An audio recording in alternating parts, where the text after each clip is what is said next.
इस वीडियो को लाइक कीजिए, अपने दोस्तों के साथ शेयर कीजिए और अगर अभी तक आपने हमारे चैनल को सब्सक्राइब नहीं किया तो इसे सब्सक्राइब कर लीजिए और साथ ही मौजूद बेल आइकन को दबा लीजिए ताकि आपको तमाम नई स्टोरीज मिलती रहे।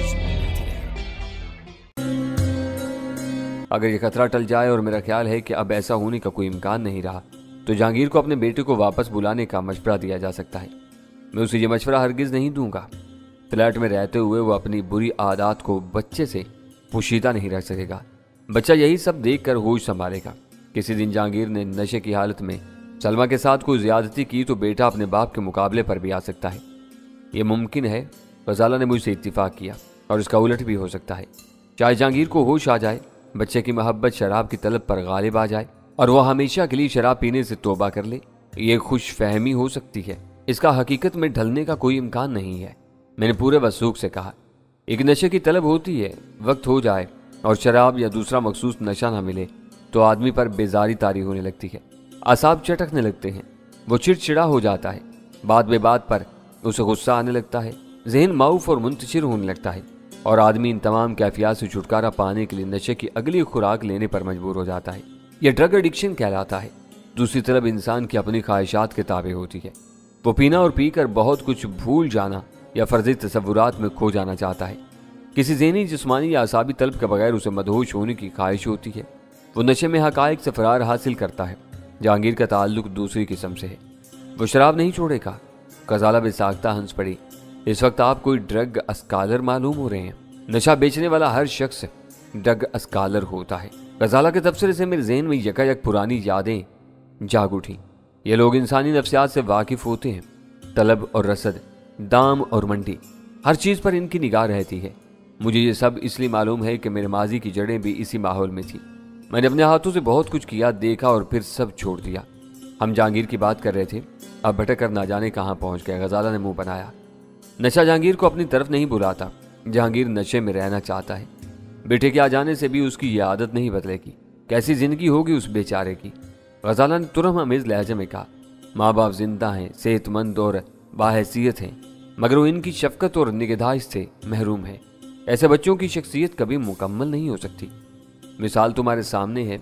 रास्ते में अव्वल खान से वीरा के बारे में बात हो रही थी। वीरा सब कुछ है मगर अधूरी है, क्योंकि उसे कभी भी बाप का साया नहीं मिल सका। और फिर वो बच्चे जिन्हें माँ की ममता मिली और ना बाप की मोहब्बत। मैंने दानिस्ता फिक्रा अधूरा छोड़ दिया। क्या आप जहांगीर को नहीं समझा सकते? गजाला ने चंद सानियों की खामोशी के बाद पूछा। नहीं, जो शख्स खुद फरेबी में मुब्तला हो, कुछ न समझना चाहे, उसे कौन समझा सकता है? आप उसके दोस्त हैं, वो आपकी बात सुनता और मानता है। गजाला उसके बारे में फिक्रमंद हो गई थी। तुम दुरुस्त कह रही हो, वो हर मामले में मुझसे मशवरा करता है। मैं कोई बेहतर मशवरा दूं तो बिला हीलो हुज्जत उसे मान लेता है, मगर शराब के बारे में वो मुझ समेत किसी की नहीं सुनता और ना सुनेगा। उसे भूल जाओ, परवाज का लुत्फ बर्बाद मत करो। देखो ये कैबिन किस कदर खूबसूरत है, मौसीकी कैसी नर्म और सुहानी है, किचन से कैसी खुशबुएं आ रही हैं। अब शायद मेहमानदारी का आगाज होने वाला है। अब बहुत चालाक हैं, बातों से आदमी को खूब बहलाते हैं। वो मुस्कुराने लगी। मैंने खिड़की से झांकने के बहाने अपना कुछ बोझ उसके वजूद पर मुंतकिल कर दिया। खिड़की से बाहर और जहाज से बहुत नीचे शफक रंग बादलों के परे तैरते फिर रहे थे और गजाला के वजूद के हयात आफरीन लम्स की मशहूर कुन महक से मेरा ज़हन इन बादलों से बहुत ऊपर उड़ने लगा था। खाने पीने और बातों में पता ही नहीं चला कि 1.5 घंटा कैसे गुजर गया। जहाज के कप्तान ने पेजिंग सिस्टम पर मुसाफिरों को लाहौर के मौसम का कुछ अहवाल सुनाया, अलविदा कहा और फिर परवाज की लैंडिंग का ऐलान कर दिया। जहाज से बाहर कदम रखते ही तबीयत खुश हो गई, क्योंकि लाहौर का मौसम कराची से बेहतर था। रात अपना डेरा डाल चुकी थी। रनवे और एयरपोर्ट की इमारत दूर तक रोशनी से जगमगा रही थी। सीढ़ियों के करीब कई लंबी लंबी बसें मुसाफिरों को टर्मिनल की इमारत तक ले जाने के लिए मुंतजिर थीं। फर्स्ट और बिजनेस क्लास के मुसाफिरों के लिए अगली सीढ़ी के साथ कोचेज मौजूद थीं। शायद जहाज के कार्गो होल्ड में सामान बार करते हुए खास तौर पर यह एहतमाम किया जाता है कि महंगे दर्जों के मुसाफिरों का सामान दूसरों से पहले उतारा जा सके। गर्दिश करती हुई बेल्ट पर जरा ही देर बाद हमारा सूटकेस नजर आने लगा। इस वक्त तक सलमा का कहीं पता नहीं था। सूटकेस ट्राली पर लदवाने के बाद जो ही हम बाहर निकले तो इस्तकबाली हजूम में मुतअद्दिद अफराद प्ले कार्ड्स लिए मौजूद थे, जिन पर उर्दू या अंग्रेजी में उनके मुतवक्का नाम लिखे हुए थे। इनमें एक होटल का प्लास्टिक का लंबा सा प्ले कार्ड बल्कि प्लास्टिक बोर्ड बहुत खुशनुमा था, जिस पर प्लास्टिक से तराशे हुए अंग्रेजी हरूफ को यकजा करके नाम तरतीब दिए गए थे। इस तख्ती पर 7 नाम नजर आ रहे थे। मैंने वो मंजर सरसरी अंदाज में देखा और इन लोगों के दरमियान अपना रास्ता बनाना चाहा। उसी वक्त गजाला ने मुझे चौंका दिया। प्लास्टिक बोर्ड पर चौथा नाम शायद आपका है, वो मेरा बाजू दबा कर कह रही थी। मैंने सख्ती पर दोबारा नजर डाली। मजर खान जमा 1 के अल्फाज पढ़े और मान लिया कि गजाला दुरुस्त कह रही थी। हम दोनों से पहले एक और शख्स बावर्दी शौफर के पास पहुंचा हुआ था। वो गैर मुल्की था। इस शख्स ने गौर से हम दोनों की तरफ देखा, अपने सर को खफीफ सी जुम्बिश दी और जबरदस्ती होंठ फैला दिए। मैंने उसकी तकल्लुफ अमेज वलायती मुस्कुराहट का जवाब देसी मुस्कुराहट से दिया, जो जिंदगी से भरपूर और हल्की सी इस्तजाइया थी। शायद इसका सबब ये रहा हो कि वो अपने खदोखाल से अमरीकी नजर आ रहा था। प्ले कार्ड पर नामों की तादाद ज्यादा थी। बावर्दी शोफर ने हम तीनों को अपने साथी के हवाले कर दिया। होटल के अमले की पनाह में पहुंचने का ये फायदा हुआ कि हम पेशावर टैक्सी ड्राइवरों और उनके एजेंटों की जलगार से बच गए। माजी में मैं इनके साथ कई तल्ख तजर्बात से गुजर चुका था, मगर अंदरूने मुल्क सफर करते हुए इन तजर्बात से मफर भी मुमकिन नहीं था। टर्मिनल की इमारत के सामने पार्किंग लाट में पीसी की एक कोस्टर मौजूद थी, जो एक वक्त में 10 से ज्यादा मुसाफिरों और उनके सामान को होटल पहुंचा सकती थी। जब हमें लाने वाले ने हमारे लिए एक स्याह सेडान कार के दरवाजे खोले तो मुझे अंदाजा हुआ कि बावर्दी शॉफर ने हमें कुछ ज्यादा ही वक़्त दे दी थी। सर आप इधर तशरीफ ले आए। मुझे और गजाला को पिछली नशिस्त पर बिठाने के बाद उस शख्स ने सफेद फाम से कहा। सफेद फाम की पेशानी पर नागवारी की अलामात उभर आई, क्योंकि मेजबान उसे कोस्टर की तरफ बुला रहा था। दोनों के दरमियान कुछ मुकालमा हुआ, जो सेडान कार का दरवाजा बंद किए जाने के सबब मैं न सुन सका। इस गोरे को कोस्टर में बिठाकर ड्राइवर वापस आया और अपनी नशिस्त संभाल कर उसने गाड़ी चला दी। लाहौर में इस्तकबाल या कयाम के बारे में मेरी किसी से कोई बात नहीं हुई थी। पर्ल कॉन्टिनेंटल के प्ले कार्ड पर अपना नाम मौजूद देखकर मुझे हैरत हुई थी। अपने साथ ड्राइवर के इम्तियाजी सलूक की वजह से वो हैरत दो चंद होगी।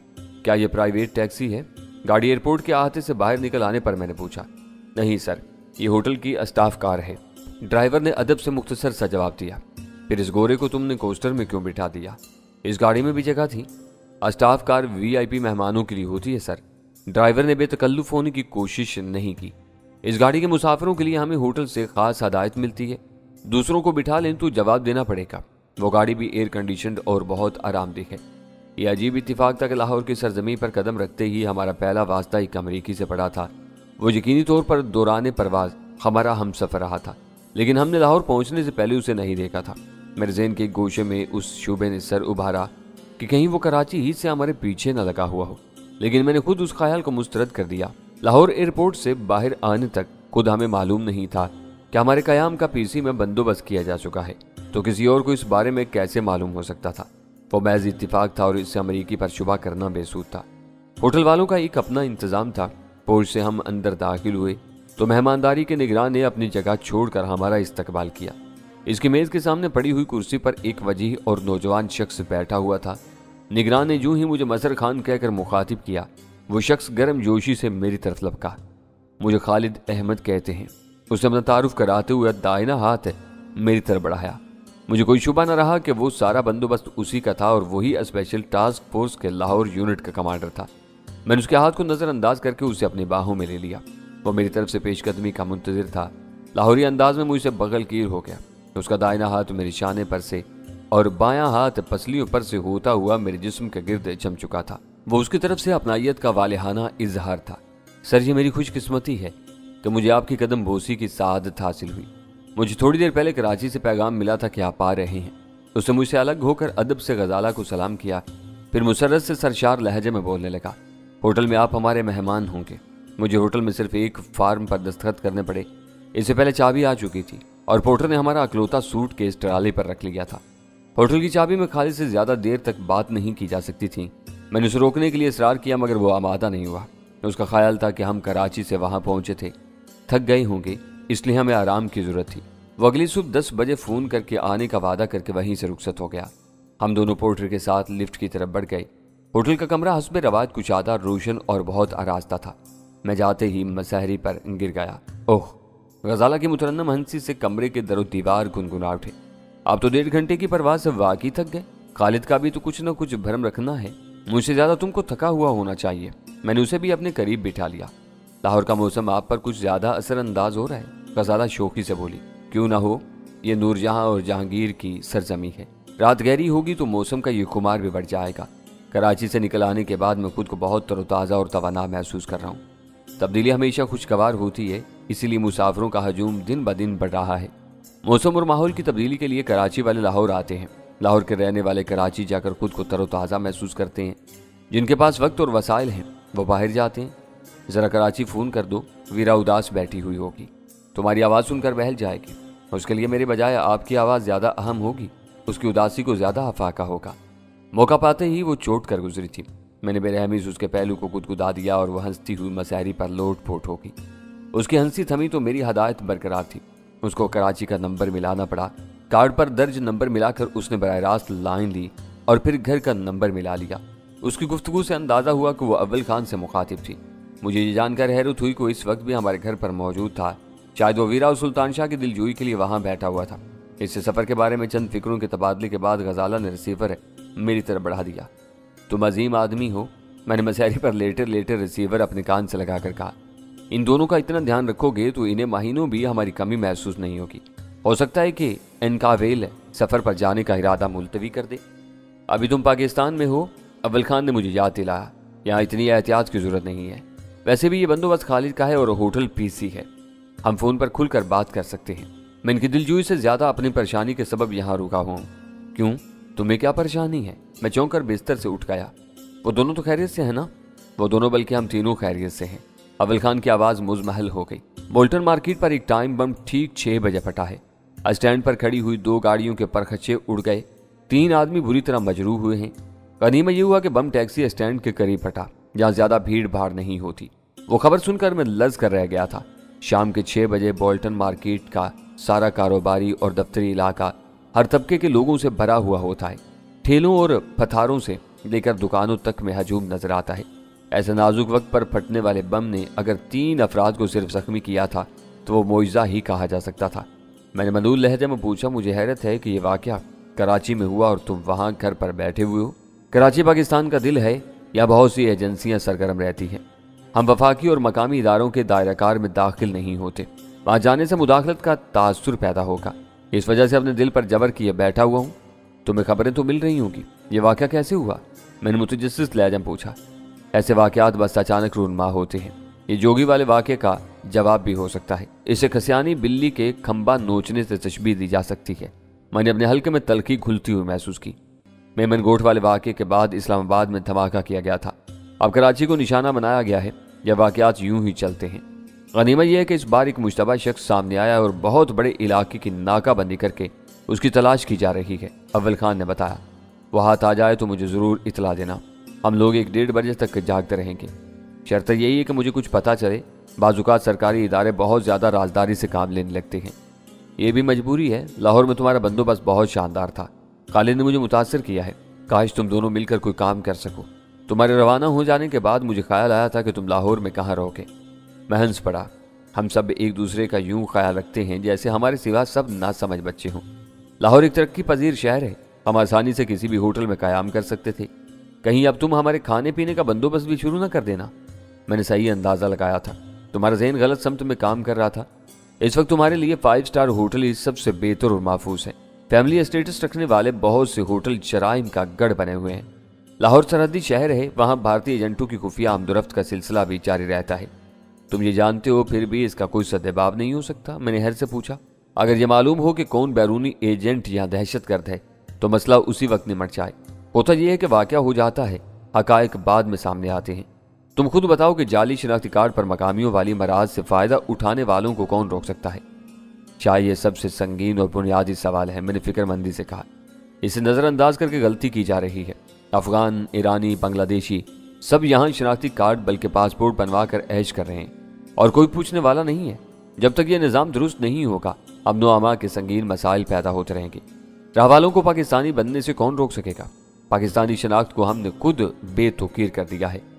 اب اپنا خون نہ سلگاؤ، لاہور میں آرام کرو۔ کوئی اہم بات سامنے آئی تو میں تم سے رابطہ کروں گا۔ آپ کراچی میں موجود ہوتے تو اسی وقت مشتبہ آدمی کا کھوج لگانے پر تل جاتے۔ اول خان سے ہونے والی گفتگو کی تفصیل سن کر غزالہ نے کہا، اسی وجہ سے اول خان کی خواہش تھی کہ آپ جلد از جلد کراچی چھوڑ دیں۔ यहाँ से आप कुछ नहीं कर सकते। मैं कुछ भी नहीं करता, मेरी मालूमात के ज़राए महदूद हैं। बस कुछ लोगों से बर वक्त राब्ते हो जाए तो कोई ना कोई काम के बाद सामने आ जाती है। अब अव्वल खान खुद अंधेरे में है, मैं क्या कर सकता था? कराची या लाहौर में होने से कोई फर्क नहीं पड़ता। जोगिंदर पाल की मौत के 24 घंटों में होने वाला धमाका एक खास समत की निशानदेही कर रहा था। वो बिल्कुल वही हिकमत अमली थी जो अमेरिकियों ने मेमन गोड के नवाह में जिमी और डेविड की मौत पर इख्तियार की थी। इन्होंने इस्लामाबाद को धमाके का निशाना बनाया था। भारतीयों ने कराची का जवाब कराची में दिया था। शायद वो अमेरिकियों का मशवरा था।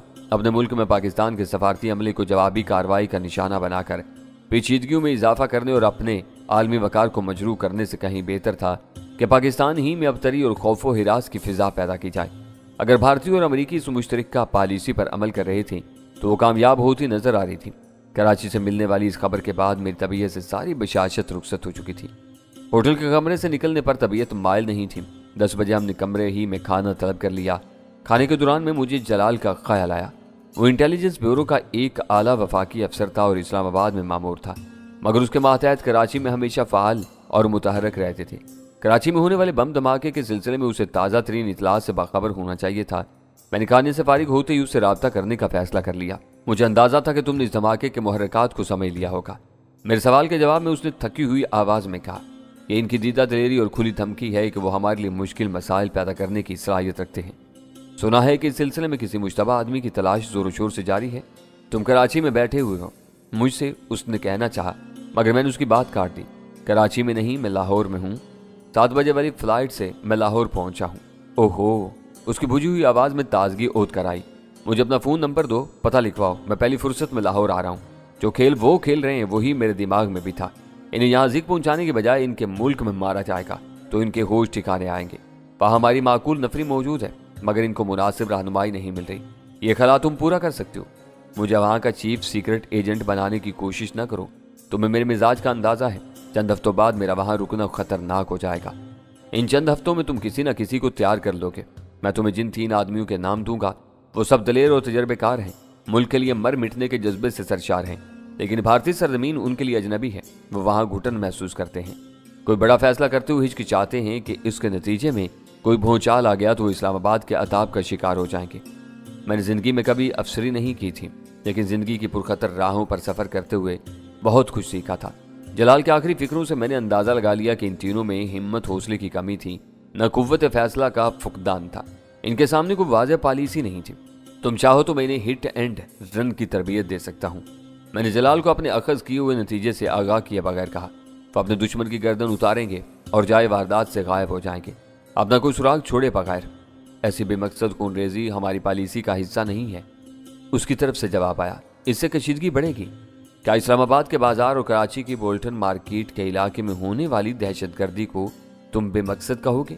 आम आदमी के नज़दीक ये बेमकसद दहशतगर्दी है, मगर मुतलका फरीक पैगाम समझ गए हैं। बस इन तीनों को यही बात समझानी होगी। आम हालात में वो सिर्फ मालूमात चकचा करते रहेंगे। मैंने इस गुफ्तगू को वहीं ख़त्म करते हुए कहा, तुमने मुश्तबा आदमी के बारे में अभी तक कुछ नहीं बताया। कराची में इस बारे में राजदारी बरती जा रही है। वो किसी किस्म की नीम फौजी वर्दी में था और दीवार के साथ लगी हुई फ्रूट की काली पेटियों में घुसा हुआ था। उसे कई आदमियों ने देखा, मगर ये समझकर नज़रअंदाज कर दिया कि वो कोई मुनासिब जाए पेशाब तलाश कर रहा होगा। धमाका उसी मकाम पर हुआ है। वो किसी सिक्योरिटी एजेंसी का मुलाजिम रहा होगा। मैंने बेसाख्ता कहा, सभी इस किस्म की वर्दियाँ इस्तेमाल करते हैं। बड़े इदारों के निचले दर्जे के मुलाजमीन भी वर्दियाँ पहनते हैं। अब तक 4 आदमी हिरासत में लिए जा चुके हैं। जल्दी इस मशक का कोई नतीजा सामने आ जाएगा। तुम ये बताओ कि अब तुम्हारे चेहरे का क्या हाल है? सफ़र पर कब रवाना हो रहे हो? बेतदरीज बेहतरी आ रही है, शायद 3-4 दिन लग जाएं। ये वक्त मैं होटलों में गुजारना पसंद करूंगा। तुमने जाली शनाख्ती कार्ड के बारे में सुना होगा। सरहद पार से आने वाले आसानी से हम लोगों में घुल मिल जाते हैं और किसी को शुबा तक नहीं होता। ये छोटे मोटे मसाइल मकामी पुलिस के लिए रहने दो, इन पर अपनी तवानाइयाँ ज़ाया ना करो। मेरे लिए इसका जवाब काबिल कबूल नहीं था, मगर मैंने बहस से गुरेज किया। बात वहीं ख़त्म कर दी। ज़रूरी नहीं था कि जो कुछ वो कह रहा था उसके बड़े भी वही सोचते हों। एक जिम्मेदार सरकारी अफसर होने के साथ साथ वो गोश्त पोस्ट का बना हुआ आम इंसान भी था। अपनी राय कायम करने में वो चूक सकता था। हम दोनों कुछ देर तक बातें करते रहे, फिर इसने जल्द ही लाहौर आने का वादा करके फ़ोन बंद कर दिया। वो दिन किसी नई खबर के बगैर ख़त्म हो गया। टेलीविज़न के मुख्तसर खबरनामे में कराची के नए सहाने की फिल्म देखने के बाद ही मसहरी पर मैं दराज हो गया। अगले दिन हम नाश्ते से फारिग होने के बाद तैयारी के मराहिल से गुजर रहे थे कि खालिद का फ़ोन आ गया। उसकी गुफ्तगू से अंदाजा हुआ कि उसे गजाला के बारे में जरा भी अंदाजा नहीं था कि वो किस खूबू की मालिक है। शायद अव्वल खान ने भी उसे इस बारे में कुछ बताने की जरूरत नहीं समझी थी। इसके लिए बस इतना ही काफी था कि वो मेरी बीवी है और गजाला की देखभाल और तफरीह के लिए अपनी बीवी को अपने साथ होटल ला रहा था।